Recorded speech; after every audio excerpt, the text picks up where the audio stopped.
بسم اللہ الرحمن الرحیم بسم اللہ الرحمن الرحیم قال النبی صلی اللہ تعالی علیہ وسلم ان اللہ تجاوز لی عن امتی الخطأ والنسیان وقال النبی صلی اللہ تعالی علیہ وسلم رفع عن امتی الخطأ والنسیان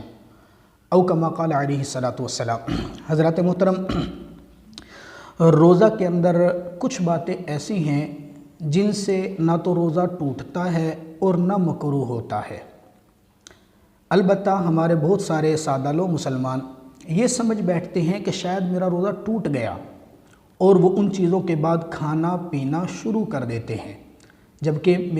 میرے نبی پاک صلی اللہ تعالیٰ علیہ وسلم نے فرمایا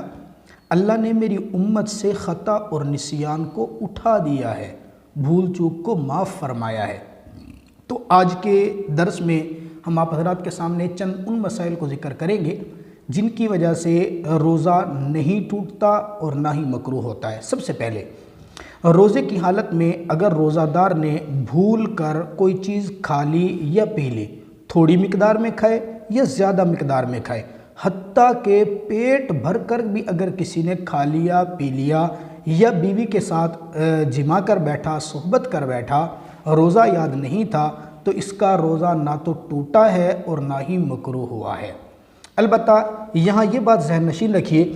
آپ کے سامنے ایک روزہ دار آدمی بھول کر کھا رہا ہے یا پی رہا ہے، اس کو اپنا روزہ بھول گیا لیکن آپ کو اس کا روزہ یاد ہے، کیا اس کو یاد کرا دینا چاہیے یا کھانے دینا چاہیے؟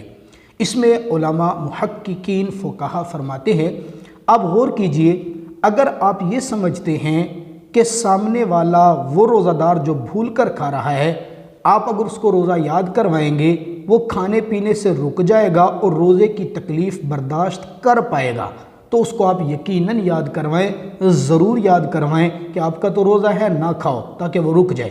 لیکن اگر آپ محسوس کرتے ہیں کہ وہ روزہ دار انتہائی کمزور ہے، عمر رسیدہ ہے، آپ یاد کرائیں گے تو وہ کھانے پینے سے تو رکے گا لیکن وہ روزے کی تکلیف برداشت نہیں کر پائے گا، تو فقہا فرماتے ہیں ایسے شخص کو بالکل یاد نہ کرایا جائے، اس کو کھانے دیں پینے دیں، اس کے کھانے پینے سے اس کا روزہ نہیں ٹوٹے گا۔ اللہ تعالی ہمیں اس مسئلے کو سمجھنے کی توفیق عطا فرمائے۔